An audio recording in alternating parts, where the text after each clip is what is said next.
कश्मीर में जो बेलगाम में जो हादसा हुआ है, ये हादसे में हमारे हिंदुस्तान के लोग शहीद हुए हैं। इन शहीद लोगों को हम श्रद्धांजलि दे रहे हैं और ऐसा हादसा कभी भी नहीं होना चाहिए। देश में पूरा भाईचारा का माहौल होना चाहिए। कितने लोग भाईचारा को माहौल बिगाड़ने का धंधा कर रहा है, ये देश के लिए अच्छा नहीं है। એના માટે 2 મિનિટ મૌન પાડીશું। એના માટે આપણે મૌન પાડીએ। 30 સેકન્ડ પહેલા અમૃત શ્રદ્ધા कुछ दिन पहले जो है अहमदाबाद में एक मीटिंग हुई थी और उस मीटिंग में पूरे गुजरात के अंदर जाके हर जिला में पार्टी को किस तरीके से स्ट्रेंथनिंग किया जाए, ऑर्गेनाइजेशन को समझा जाए और यहाँ के जो कार्यकर्ता चाहे छोटे हो चाहे सीनियर लीडर्स हो उनकी फीस ली जाए। इस संदर्भ में मीटिंग हुई थी और सभी उस काम पे निकल पड़े थे AICC की तरफ से। लेकिन बीच में इतना बड़ा हादसा इस देश के अंदर हुआ तो उसके लिए जो है 2-3 दिन हमने उस चीज़ को टाला और उसके बाद हम फिर इस काम पे लगे। लेकिन बहुत ही दुखद घटना जो है इस देश के अंदर हुई और जिसके लिए जो है पूरा देश जो है दुख में है, चाहे किसी भी समाज के हो, किसी भी धर्म के हो, किसी भी परिवार के हो, सारे लोग जो है उस दुख में है और सारे के सारे लोगों का एक ही सोच और एक ही मानना है कि कुछ करना चाहिए, इसका जवाब देना चाहिए। और सारी जितनी पार्टियां इस देश के अंदर है, सारी पार्टियों ने एक होके जो है सरकार को समर्थन किया है, मोदी जी को समर्थन किया है कि उनको एक्शन लेना चाहिए। उन्होंने कहा है कि ये नया भारत है, ये घुस के मारता है, तो उसका इंतज़ार अब देश कर रहा है, हम सब कर रहे हैं, हम सब उनके साथ में खड़े हैं और जितनी जल्दी से जल्दी हो सके ये जो टेररिस्ट कैंप है या टेररिस्ट के लोग हैं इनको सज़ा मिलनी चाहिए और कठोर सज़ा मिलनी चाहिए।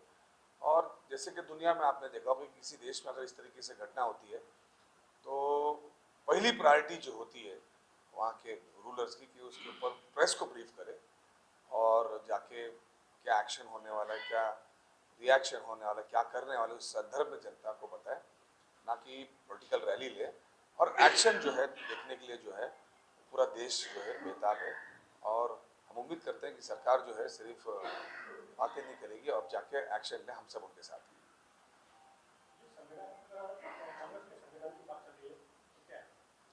ऐसा है कि देश को आज़ादी दिलाने में बहुत महत्वपूर्ण जो लीडरान थे वो इसी राज्य से सरदार पटेल जी थे, महात्मा गांधी जी थे।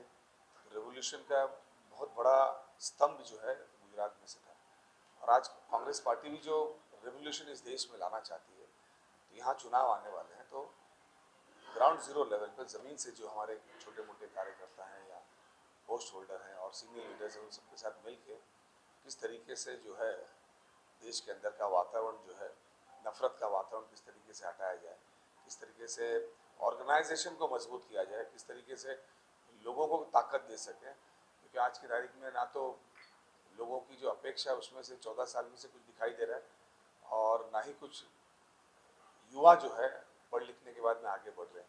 ये सारी चीज़ों को समझने की ज़रूरत है और ग्राउंड लेवल तक का मैसेज पहुंचाने की ज़रूरत है। क्योंकि आपने देखा होगा कि कई मीडिया जो है या तो दबाव में काम कर रही है या तो नहीं काम कर रही है या तो सिर्फ सरकार का प्रोपेगेंडा चला रही है। कभी प्रश्न पूछने का काम शायद मीडिया भूल गया और जो प्रश्न पूछने का काम भी कर रहे हैं तो सारे मीडिया हेड जो हैं वो आपने देखा होगा कि उनको वहाँ से निकाला जा सकता है। कई सीनियर जो मीडिया के करस्पॉन्डेंट्स थे बड़े बड़े अहदे पे, वो सब आज जो है यूट्यूब चैनल चला रहे हैं। यानी डेमोक्रेसी जो है कहीं ना कहीं सही तरीके से इस देश में फल नहीं पा रही है, कहीं ना कहीं उसको दबाया जा रहा है। ये सारी चीज़ों के ऊपर भी सोचने की जरूरत है। गुजरात में जिस तरह से कांग्रेस सत्ता से बाहर है, उसको वापस लाने के लिए क्या स्ट्रेटेजी अपनाएगी? स्ट्रेटेजी यही है कि हमारे सारे सीनियर लीडर्स का एक्सपीरियंस और हमारे जो बाकी के सेल्स के लोग हैं, हमारे जो नीचे से युवा लोग हैं, महिलाएं, ये सारे लोगों को घर घर तक जाना होगा, घर घर तक बताना होगा कि बताया क्या जा रहा है और हो क्या रहा है और किस तरीके से देश जो है वो पीछे आते जा रहा है। बात करते हैं हम, चाहे पासपोर्ट का ले लो, चाहे हमारे मनी की वैल्यूएशन ले लो या जो भी आप देख सकते हैं, उसका नुकसान हमारे लोगों को कितना हो रहा है।